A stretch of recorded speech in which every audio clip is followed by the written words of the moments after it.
Hello students, welcome back to DIMT YouTube channel. In today's lecture of DBMS, we will study about collision resolution and techniques to handle collision resolution. So in last lecture I told you about hashing. What was hashing and what are the different kind of hashing techniques. आज उन्हीं hashing techniques को हम apply करेंगे एक नई term के लिए, नई चीज के लिए जिसे हम बोलते हैं collision resolution. अब एक्चुअली कोलिजन का मीनिंग क्या होता है? What do you mean by the term collision? So let's start here. Since a hash function gets us a small number for a key which is a big integer और string, there is a possibility that two key result in the same value. क्योंकि एक hash function का काम क्या होता है कि वो हमें एक छोटा सा नंबर देगा की के लिए, जो कि एक बड़ा इंटीजर हो सकता है जिसकी वैल्यू या कोई स्ट्रिंग के बराबर हो सकती है. ऐसे टाइम पे कई बार पॉसिबिलिटी होती है कि दो की सेम वैल्यू आ जाए. तो उस सिचुएशन में हम क्या करते हैं? The situation where a newly inserted key maps to an already occupied slot in the hash table is called collision and must be handled using some collision handling technique. Suppose आपने कोई index बनाया book की, उसमें page number 53 पे आपकी unit 4 show हो रही है, राइट? और उसके बाद में आपने देखा कि पेज नंबर 54 पे ही यूनिट 6 भी शो हो रही है. तो इस केस में दो वैल्यूज की एक वैल्यू से करस्पॉन्डिंग वैल्यू है, मतलब रिलेशन. उस कंडीशन को, उस सिचुएशन को हम बोलते हैं कोलिजन. अब ऐसा इन फ्यूचर ना हो तो उसे हैंडल करने के लिए हम जो टेक्निक यूज करेंगे उसे बोलेंगे कोलिजन रेजोल्यूशन टेक्निक, ठीक है, या कोलिजन हैंडलिंग टेक्निक.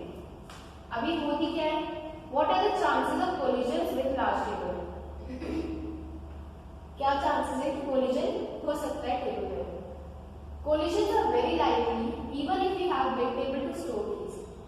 अगर हमारे पास कितनी भी बड़ी टेबल है तब भी ऐसी पॉसिबिलिटी हो जाती है कि कोलिजन हो जाता है. An important observation is birthday paradox. With only 23 persons, the probability that two people have the same birthday is 50%. Suppose मैंने एक टेबल बनाई जिसमें मैंने कैलेंडर से डेटेड कर दिए लोगों के बर्थडे अपने एम्प्लॉइज के. अब 23 एम्प्लॉइज है टोटल, तो एक पर्सन का बर्थडे रिपीट, जिस दिन एक पर्सन का बर्थडे होता है उसे दूसरे का भी हो सकता है. इसकी क्या प्रोबेबिलिटी है? 50% है, हो सकते चांसेस है कि दो लोगों का एक दिन बर्थडे हो सकता है.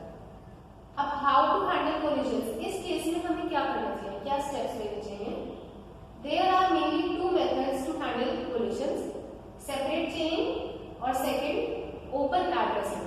ये दो मेथड्स हम पढ़ेंगे. कौन कौन से? सेपरेट चेनिंग और ओपन एड्रेसिंग. ये आते हैं कोलिजन रेजोल्यूशन टेक्निक के मेथड्स. अब एन इम्पॉर्टेंट फैक्ट इज, जो मैं आज टॉपिक करा रही हूँ ये डेफिनेटली एग्जाम में आएगा. हैशिंग 1% नहीं आ सकती, पर ये टॉपिक है, ये important, exam point of view से बहुत ज्यादा इंपॉर्टेंट है. तो आप अगर मुझसे भी नहीं समझ रहे, आप किसी और से समझ रहे हैं, लेकिन ये टॉपिक आपको कवर करना है. ओके, आप इस चैप्टर में ये इंपॉर्टेंट आप मान के चलिए, ये टॉपिक आना ही आना है एग्जाम में. अभी हम सेपरेट चेनिंग के बारे में करते हैं. नेक्स्ट लेक्चर में ओपन एड्रेसिंग जानेंगे क्या होता है. Separate chaining, the idea is to make each cell of hash table point to a linked list of records that have same hash function value. इसमें हमें क्या करना है? सेपरेट चेनिंग में हम हर सेल की हैश टेबल को पॉइंट करेंगे एक लिंक लिस्ट से रिकॉर्ड्स की जिनकी सेम हैश फंक्शन वैल्यू है.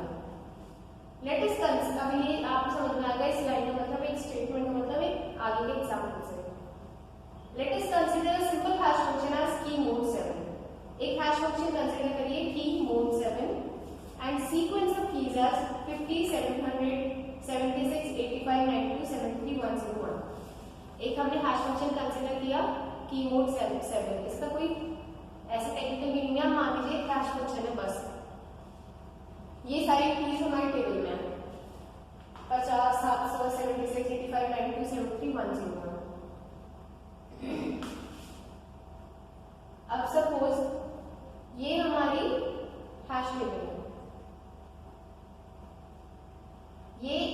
इनिशियली हमारी टेबल एम्प्टी है, ओके, इसमें मैंने वैल्यू इंसर्ट कर दी 50, राइट।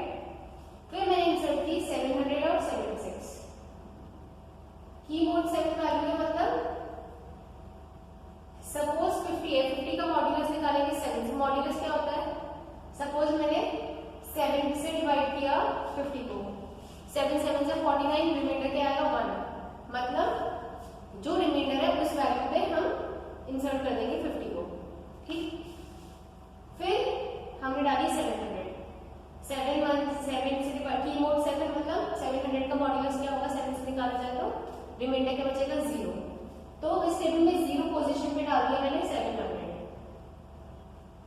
नेक्स्ट 85 को मैंने डिवाइड करो 7 से, क्या आएगा, 7 1 से 7, 15, 1 रिमाइंडर बचेगा, लेकिन 1 पे ऑलरेडी 50 प्रेजेंट है। इन सच केस हम क्या कर सकते हैं, कोलिजन अब हो रहा है यहाँ पर, जहां पर ऑलरेडी 50 प्रेजेंट है वहां पर एक नई वैल्यू आ गई है 85। अब इसी टर्म इतनी देर से मैं इसी बात को समझा रही हूँ कि इस केस को हम कोलिजन कहते हैं। अब इसे मैं रिजॉल्व करने के लिए क्या करूंगी, अब रिजॉल्व करने के लिए मैं जो स्टेप लूंगी वो होगी कोलिजन रेजोल्यूशन टेक्निक। उसके लिए मैं क्या करूंगी, इसके आगे जो मैं 85 वैल्यू इंसर्ट कर दूंगी, इसके आगे ही मैंने एक चेन बना दी, सेपरेट चेनिंग इसलिए कहते हैं, तो जिसे मैंने कनेक्ट कर दिया फर्स्ट वाले ब्लॉक से, मतलब अब 1 पे 2 वैल्यूज आ रही है, पहली 50 थी ऑलरेडी, दूसरी वैल्यू आ गई है 85। नेक्स्ट अब हमारी वैल्यू थी क्या, 92 को मॉड्यूलस निकालिए 7 से, क्या हो सकता है, 7 1 से 7, 1 रिमाइंडर बचेगा। अगर आप 7 को 13 से मल्टीप्लाई करते हैं 91 आता है, और 92 को हम डिवाइड करते हैं तो 7 13 से 91, 1 रिमाइंडर बच रहा है। स्टिल सेम प्रॉब्लम, पहले तो मैंने एक सामने ब्लॉक बना दिया 85 को इंसर्ट करने के लिए, अब मुझे एक और नई वैल्यू इंसर्ट करनी है 92, उसको इंसर्ट करने के लिए मैं क्या कर सकती हूँ, उस पोजीशन पे, सेम पोजीशन पे मुझे नई वैल्यू 92 इंसर्ट करनी है, उसके लिए क्या पॉसिबिलिटी है, मैं क्या करूँगी, उसके आगे एक और चेन बना दूंगी जहां पे 92 इंसर्ट हो जाएगी। तो अब उसी प्लेस पे 85, जहां पे 55 प्रेजेंट था वहां पे 85 भी आ गया और 92 भी आ चुका है, ठीक। नेक्स्ट हमारी वैल्यू थी 101 का मॉड्यूलस निकालिए 7 से, क्या, अच्छा 73 की वैल्यू, 73 का मॉड्यूलस निकालिए 7 से, क्या हो सकता है, 7 10 से 73 को डिवाइड करें तो रिमाइंडर 3 ऑटोमेटिकली बच रहा है, मतलब थर्ड पोजीशन पे इसके मिल जाएगा 73, राइट। अब इसी जगह पे मुझे 101 इंसर्ट करना है, मतलब अभी मुझे नहीं पता 101 किस जगह पे आएगा। पहले 101 का मॉड्यूलस निकालिए 7 से, क्या आ सकता है, 7 1 से 7 33,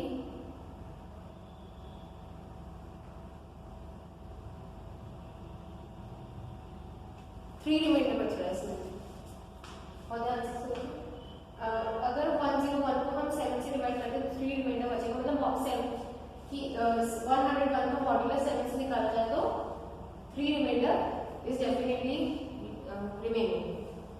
So we will insert 101 in a separate chain in which we have to prepare or which we have to draw in front of the previous one value, 73 वाली जहां पर वैल्यू थी उसी के आगे मैं एक और चेन बनाऊंगी 101।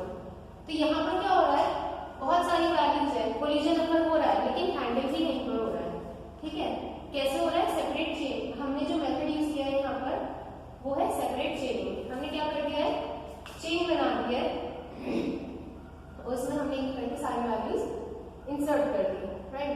जैसे हमने फर्स्ट पोजीशन पे यहाँ पे डाल दिया हमने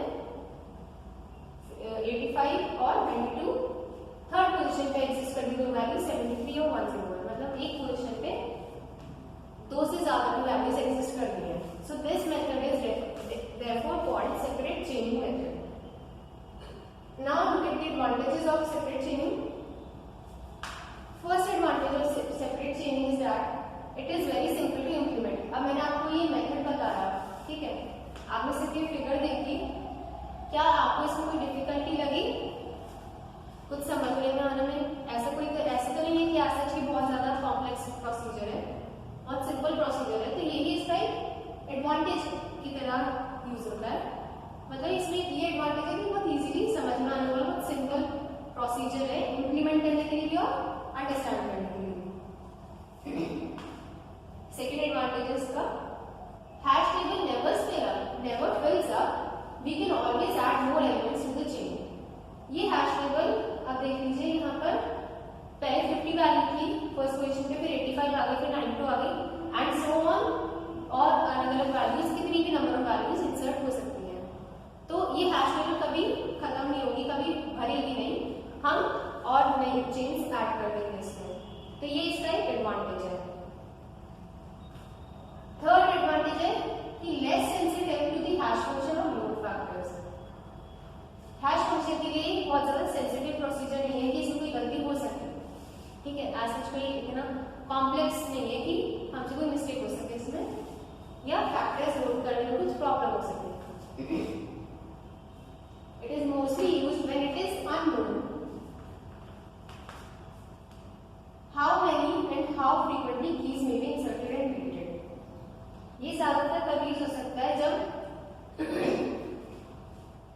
हमें ये बात नहीं पता हो कि कितनी ज्यादा कीज हमें इंसर्ट करनी है और कितनी टाइम में आपने करनी है, कितनी फ्रीक्वेंटली करनी है, ठीक है। तो ये प्रोसीजर कब यूज हो सकता है जब भी हमें नंबर ऑफ कीज इंसर्शन कितनी करनी है वो हमारी वैल्यू अननोन है, ठीक है, हमें नहीं पता, या कितनी डिलीट करनी है या कितनी इंसर्ट करनी है, ये सब वैल्यू अगर हमें नहीं पता तो हम always we can use this separate chaining method. It is mostly used when it is unknown how many and how frequently keys will be inserted or deleted. Okay.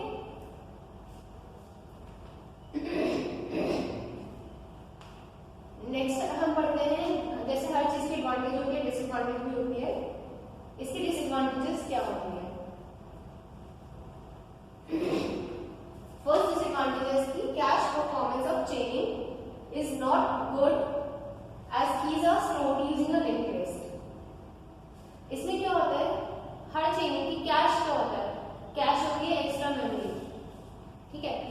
तो कैश परफॉर्मेंस जो होती है चेनिंग की अच्छी नहीं होती क्योंकि कीज स्टोर की जाती है लिंक्ड लिस्ट की तरह। Open addressing provides better cache performance as everything is stored in the same table. इसमें क्या होता है, हमने ध्यान से देखिए हमने क्या कर दिया, फर्स्ट वाली एड्रेस पे 50 था, उसी फर्स्ट एड्रेस में 85 आ गया, उसी फर्स्ट एड्रेस में 92 आ गया। एक तरीके से हमने एक लिंक्ड लिस्ट बना दी है, राइट। तो इसमें क्या हो गया, कैश परफॉर्मेंस इसकी स्लो हो गई। बट ओपन एड्रेसिंग में ऐसा नहीं होता। ओपन एड्रेसिंग में आपको पढ़ाएंगे, आगे वाले लेक्चर में पढ़ाऊंगी। ओपन एड्रेसिंग में क्या होता है, वो बेटर कैश परफॉर्मेंस प्रोवाइड करता है। क्यों? क्योंकि सब कुछ एक ही टेबल में स्टोर होता है। सेकेंड डिसएडवांटेज है इसकी कि wastage of space. Some parts of hash table are never used. अब यहाँ पर आप इस टेबल में देखिए जो वैल्यू स्टोर हो रही है, एक 1 में वैल्यू है, 0 में वैल्यू है, 6 में वैल्यू है और किसी में नहीं है, बस इन 1, 0, 3 और 6 वैल्यू में वैल्यूज है। बाकी सारी स्पेसेस में बिल्कुल एम्प्टी पड़ी है। तो क्या ये स्पेस की वेस्टेज नहीं हुई?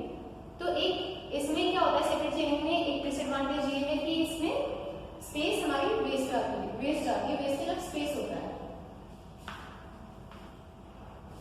अब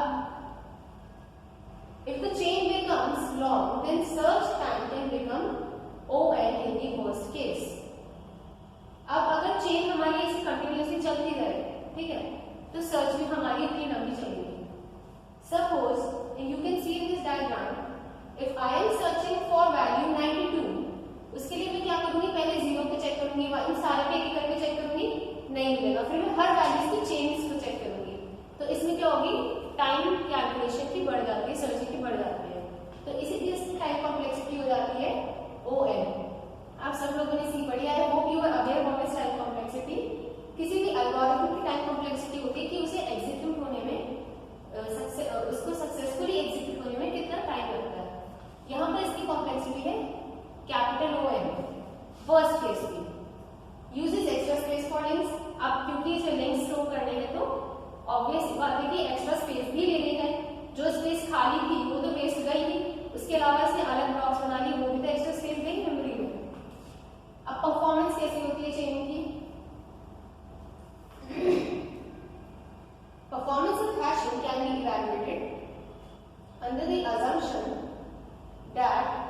each key is equally likely to be hashed to any slot of table. हम इसकी परफॉर्मेंस किस हिसाब से इवैल्यूएट कर सकते हैं, इस बेसिस पे कि हर की को इक्वली हैश किया जाएगा हर स्लॉट में टेबल के, जिसे हम बोलेंगे सिंपल यूनिफॉर्म हैशिंग। ओके, अब जैसे सपोज m है स्मॉल है, यहाँ पर नंबर ऑफ स्लॉट्स है जितने हैश टेबल में, सपोज वहां पे 6 थे 7 थे, स्मॉल n है number of keys to be insert, जितनी कीज हमें इंसर्ट करनी है हैश में, तो लोड फैक्टर जो अल्फा आएगा वो आएगा n/m। अब एक्सपेक्टेड टाइम टू सर्च, किसी भी वैल्यू को सर्च करने के लिए होगा O1 plus alpha, expected time to delete होगा O1 प्लस अल्फा, तो टाइम टू इंसर्ट हो जाएगा capital O1। Time complexity of search, insert and delete is O1 if alpha is O1। So इससे by this we get to know that time complexity किसी searching operation की या insertion की और deletion की same होगी O1 अगर alpha की वैल्यू O1 है। So with this last statement I am going to wind up today's lecture.